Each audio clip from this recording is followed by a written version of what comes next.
Bonsoir, bienvenue sur la chaîne de Tarocam. Je suis ravie de vous accueillir pour découvrir nos énergies générales collectives du mois de novembre. Et comme à l'accoutumée, je vous présente ce gros matou du Scorpion. Nous sommes dans la maison 8 du chat Scorpion, qui est la maison de la transformation. Et petite parenthèse pour cette présentation générale, je vous présente une invitée de marque qui est là juste à côté, qui est Pépette. Donc voilà, ne soyez pas surprises et surpris si elle apparaît dans le champ tout à l'heure ou pas. Pour l'instant, elle fait un gros dodo.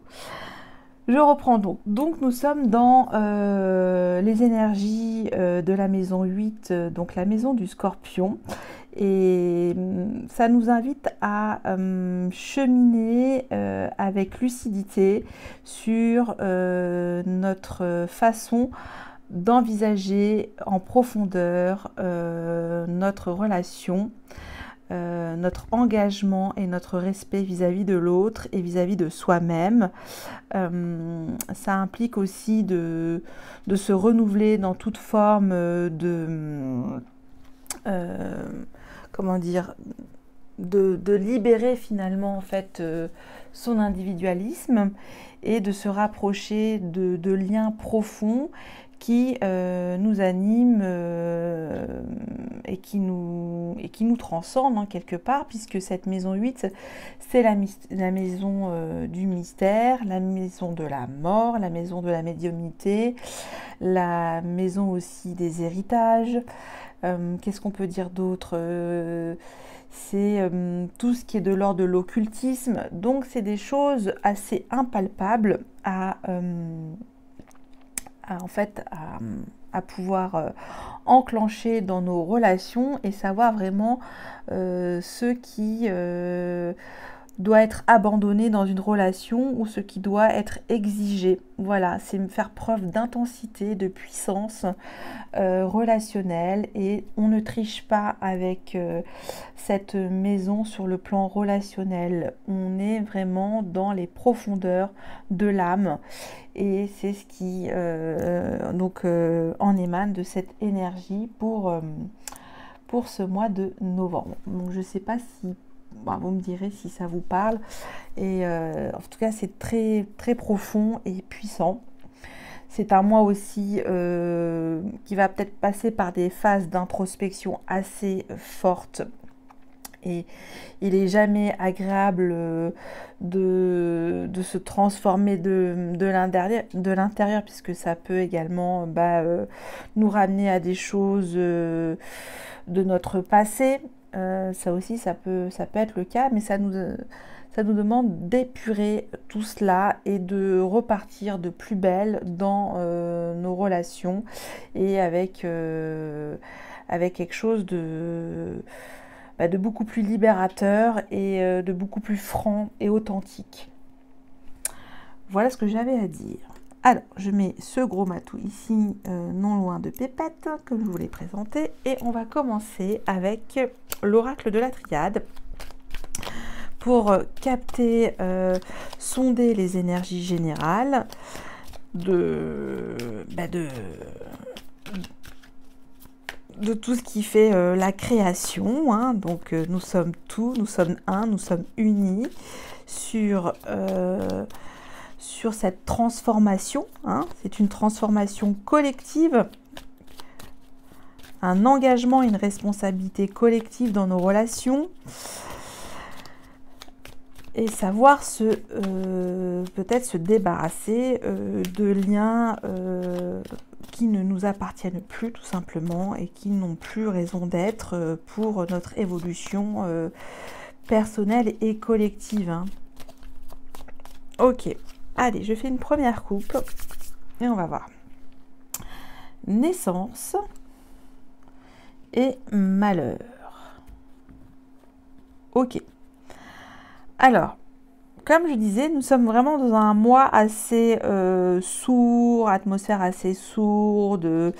On commence tout doucement à arriver dans l'hiver, donc c'est un cycle assez, comment on peut dire ça, introspectif.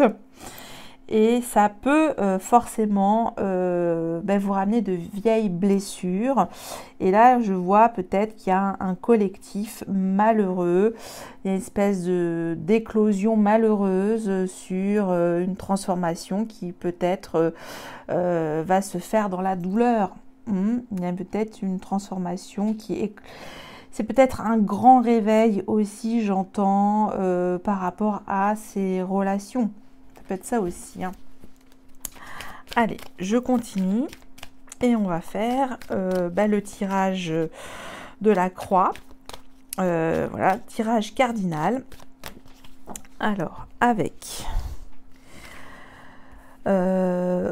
où nous en sommes dans notre affirmation de nous-mêmes, nous sommes, nous ressentons, nous vivons avec les autres, nos relations avec les autres, notre mission de vie pour ce mois de novembre et une résultante.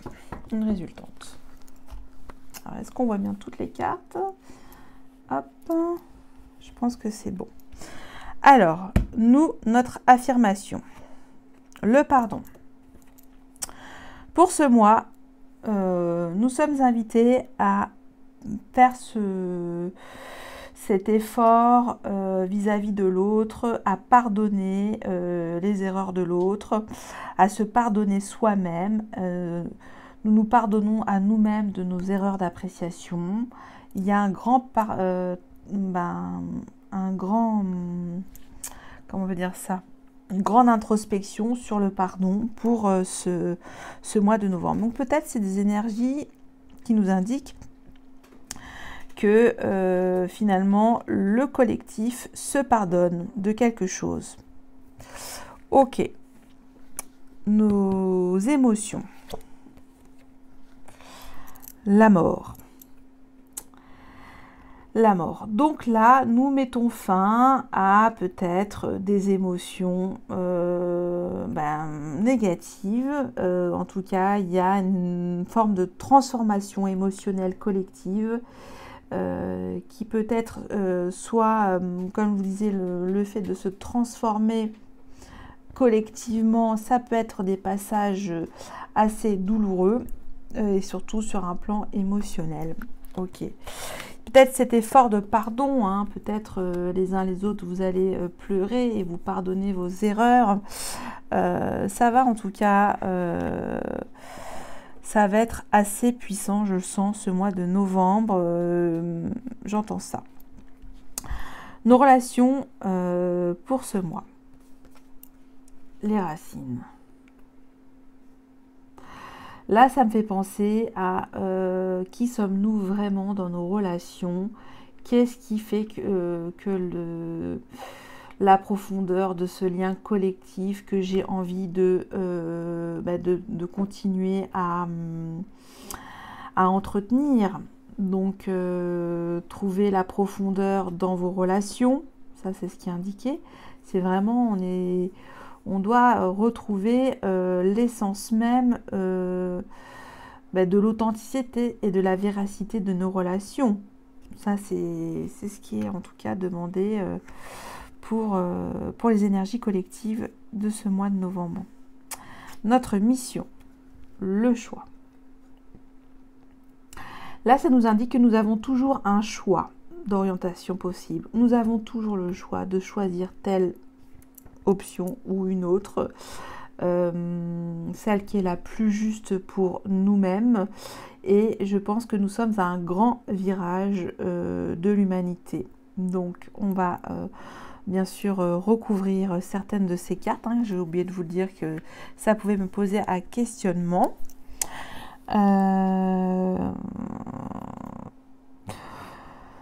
Où vis-à-vis de l'autre, il y a peut-être une marche de fait dans le travail du pardon. ça transforme peut-être la donne. Il y a quelque chose de très ancré ici dans les relations. Et finalement, c'est assez beau, je trouve, il y a quand même cette notion du choix et de stabiliser cette comment dire, cette transformation quelque part et de pouvoir l'accepter. Donc peut-être certains se transforment au niveau émotionnel, j'entends, que certains vont peut-être leur pardonner cette transformation, peut-être que d'autres vont s'enraciner avec de meilleures vibrations, j'entends, relationnelles. On va voir le résultat, la réussite. Bon, c'est plutôt positif. Je pense que ce mois de la transformation va être positif pour chacun d'entre nous parce que on nous demande finalement de nous retrouver, hein, d'être unis avec le 10, hein, il y a le chiffre 1 et il y a toujours aussi cette forme de dualité, mais je pense que chacun d'entre nous va savoir quelle route prendre. Et vraiment une route racine, quoi, un petit peu en anglais, voilà, s'enraciner avec quelque chose de transformateur, et ça se passe par une acceptation de nos erreurs. Ok, alors je vais recouvrir toutes les cartes, hein, parce que je vais en savoir un petit peu plus avec le Oshozen. Bon, ben Pépette, elle dort.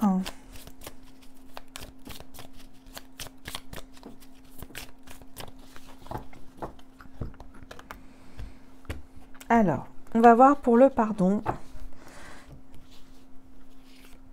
pour la transformation, la mort, la racine, le choix et la réussite.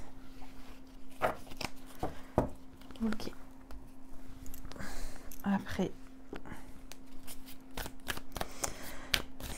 je vais prendre les cartes de la boussole intérieure avec des messages complémentaires.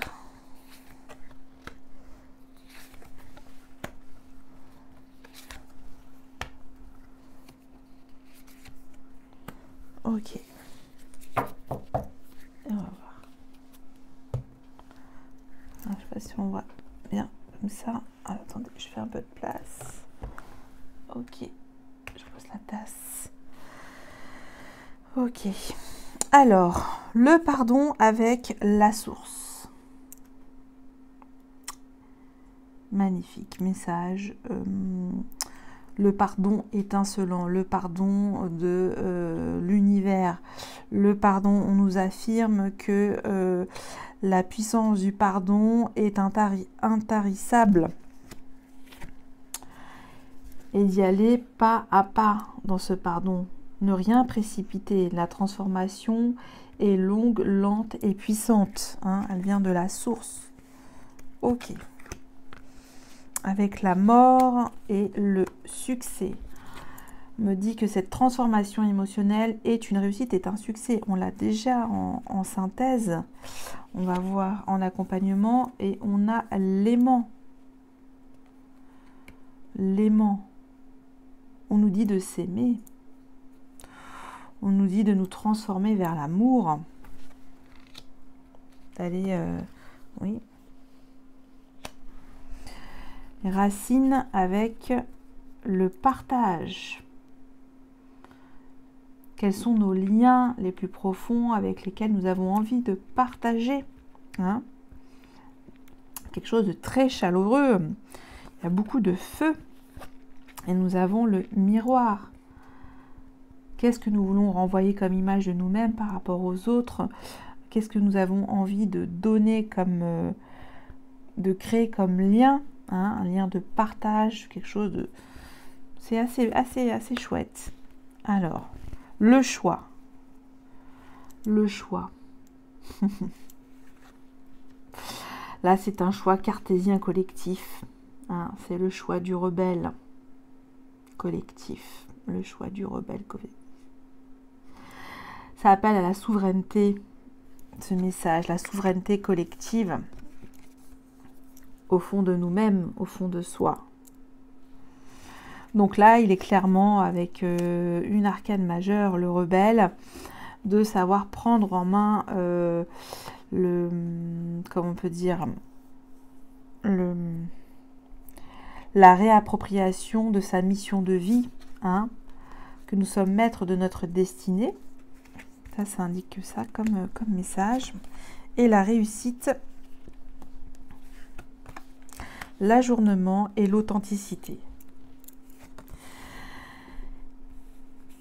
La réussite, on nous demande finalement que cette transformation sera beaucoup émotionnelle. Il y a quelque chose et qu'il y aura finalement un repos mental de réussite collectif, puisque il y aura pour ce mois, je pense, j'entends ça, quelque chose de beaucoup plus apaisé entre nous.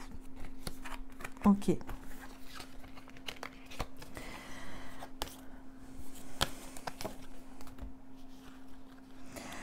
La source, le succès, le partage, la source du pardon, le succès en se transformant dans le collectif, le partage de nos racines, de nos valeurs collectives et le choix de reprendre sa souveraineté au fond de nous-mêmes et de rester authentique aussi. Et ça va être, je pense, des messages clés pour ce mois.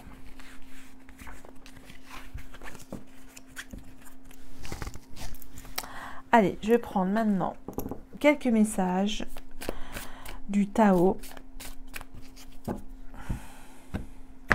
Et je vais en prendre 3. Oula.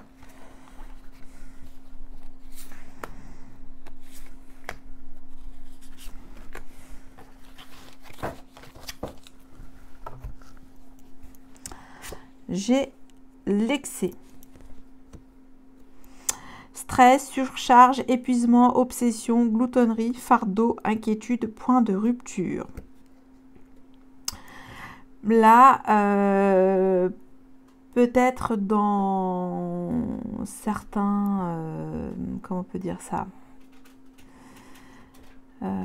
certains courants extérieurs, il va y avoir cette sensation d'excès émotionnel et il y a une réconciliation à faire avec, on l'a vu, avec le chakra du cœur et également avec le chakra racine, j'entends.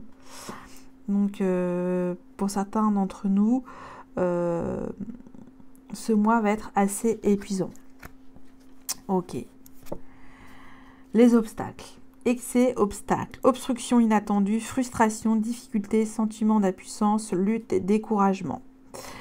Là, ça indique qu'il y a une tempête collective qui s'apprête à arriver. Peut-être un flux énergétique qui entrave la communication collective. Hein, c'est ce que j'entends. Il y a comme un sentiment d'impuissance et là j'entends laisser couler, laissez-vous porter par le flot de cette vague déchaînée. Ok, et là j'ai l'abysse. Bon, alors il y aura peut-être beaucoup de larmes versées, hein, parce que j'ai quand même vu dans la mort, dans nos émotions. Il y aura peut-être ce flux énergétique assez, comment on peut dire, intarissable. On parle de danger, d'engloutissement, caractère imprévisible, conditions hasardeuses, sentiments obscurs, insécurité, confrontation à la peur, courage. Courage. Et oui. Il y a peut-être un flot d'informations qui provoque des égrégores collectifs négatifs aussi pour ce mois. Excès, obstacles, abysses. Et des excès en tout genre. Peut-être pour certains, il y aura peut-être de la surconsommation. Peut-être de la confrontation aussi. Et là, on nous met en garde, en tout cas, sur un flot d'informations peut-être excessif. Ça, c'est ce que j'entends. Et que ça obstrue finalement aussi ce long processus de transformation hein, qui est lent, long, peut-être aussi douloureux pour certains d'entre nous, mais puissant sur le coup. Donc là, laissez-vous comment dire, comment dire ça, en mode laisse pisser quoi, laisse pisser. Ok. Parce que c'est une fatigue peut-être aussi nerveuse pour certains d'entre vous. Ok. Alors, on va voir avec la géométrie sacrée d'autres messages.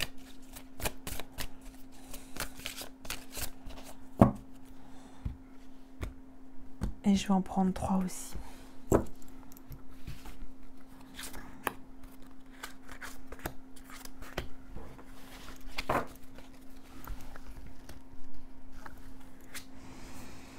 Voyage tantrique, alchimie et chakra sacré.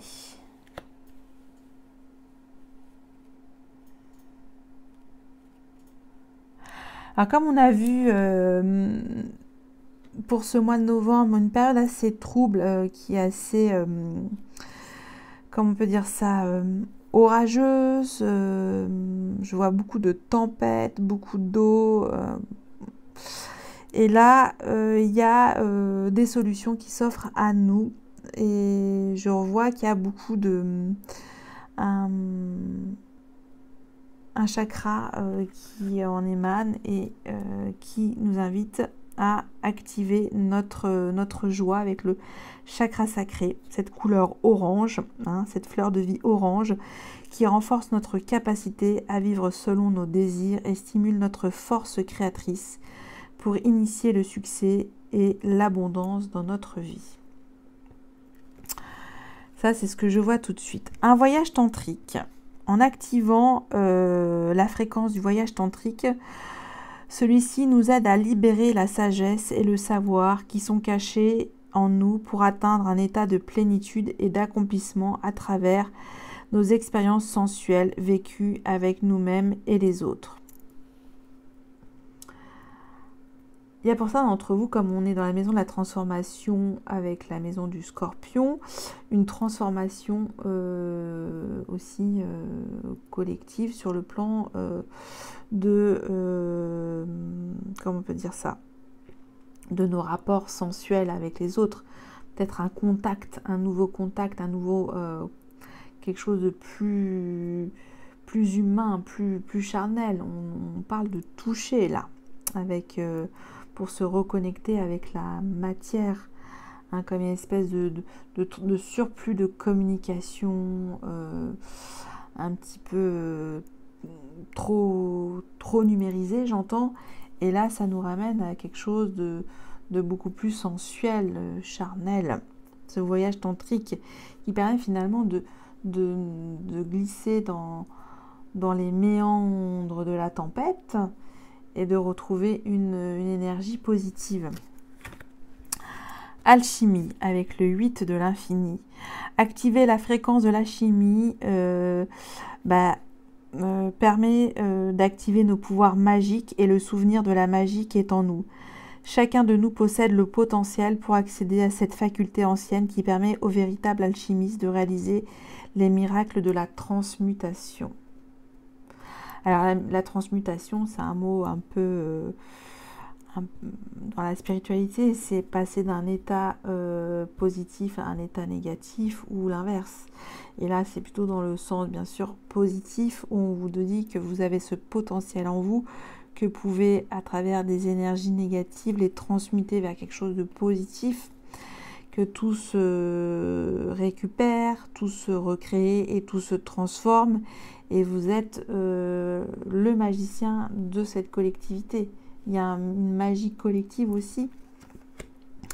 Je pense que c'est un voyage sensuel, alchimique et joyeux aussi qui nous est proposé malgré cette... on est comme, j'ai l'impression, dans une espèce de trou noir. Et je vois toujours cette espèce de faisceau lumineux. Et à l'intérieur, on est tous des petits bonhommes qui voyageons avec sérénité, joie dans les cœurs. Donc ça, c'est ce que j'entends. Alors, maintenant, je vous propose de voir quel chakra nous pouvons travailler pour ce mois de novembre avec des pierres, la voie des pierres, cristaux et chakras, comme qui est mis dans ce petit oracle de pierres. Alors, j'ai vu comme chakra le chakra du cœur, le chakra de la gorge. La communication est entravée sur ce mois de novembre. Et je vois également le chakra sacré, hein, le deuxième chakra. On va voir. Alors, je ferme les yeux. Je refais encore un petit peu pour ne pas voir. Et celui-là. Alors, qu'est-ce que j'ai pris? J'ai pris le deuxième chakra. Donc, la source de la joie, malgré cette transformation douloureuse, on nous demande de nous connecter à cette joie collective. Alors, le deuxième chakra, je vais vous le lire. C'est le mouvement, c'est la circulation, c'est la sensation, le ressenti, l'intimité, la sensualité, la sexualité, le désir, les besoins, le plaisir, l'appétit, le goût, la connexion, les connexions, la polarité, la fluidité, la joie de vivre, la convivialité, la sympathie, la fertilité, la création, la procréation, la spontanéité. Son emplacement est à mi-chemin entre la base du corps et le nombril, aussi appelé chakra sacré. Il correspond énergétiquement et symboliquement aux organes sexuels. C'est un petit peu ça, on est dans la maison du scorpion, tout ce qui a trait à la sexualité. Il représente la relation que nous entretenons avec notre propre corps, la manière dont nous ressentons et faisons bouger notre corps. C'est le chakra de la danse sacrée de l'énergie. Il représente les échanges de cette énergie-mouvement avec notre environnement et avec les autres. On nous demande peut-être aussi de danser avec notre corps, de nous tenir la main, j'entends aussi, malgré cette tempête excessive, un flux d'informations excessif, j'entends. Ok, alors... je vais prendre maintenant quelques idées de pierres à vous proposer et je vais en prendre 3. Alors, pour activer le chakra sacré. Alors, j'ai le cuivre. Ça dynamise et fluidifie la circulation énergétique, reconnecte au ressenti interne, remise en mouvement et souplesse du corps. Le cuivre. Ça coûte assez cher, hein, le cuivre. Les boules de cuivre. Ensuite, j'ai la cornaline. La cornaline, ça procure chaleur et réconfort intime, acceptation de son corps, réparation émotionnelle en relation au corps, retrouver son corps en douceur, s'ouvrir à la joie et à la spontanéité. J'ai l'opale de feu. Chaleur, stimule le désir, ouvre et stimule la sensualité et la sexualité, redonne la joie de vivre, spontanéité et sensation. Et de manière générale, ils mettent pour ceux qui désirent retrouver leur sensualité, qui désirent remettre un peu de feu dans leur vie, qui sont tendus ou rigides afin de rétablir un mouvement. On nous demande peut-être de rétablir un mouvement joyeux collectif dans ce marasme de trop de flot d'informations, j'entends.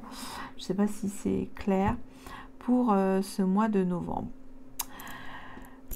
Voilà, j'en ai fini pour ces énergies collectives. Bon, alors j'espère que ça a été plus ou moins clair. Je suis partie en freestyle comme d'habitude. Je suis ravie de vous retrouver tout de suite pour la nouvelle aventure de la roue zodiacale du mois de novembre pour les énergies individuelles. Et notre pépette dort toujours. Voilà, à bientôt. Bye bye, merci.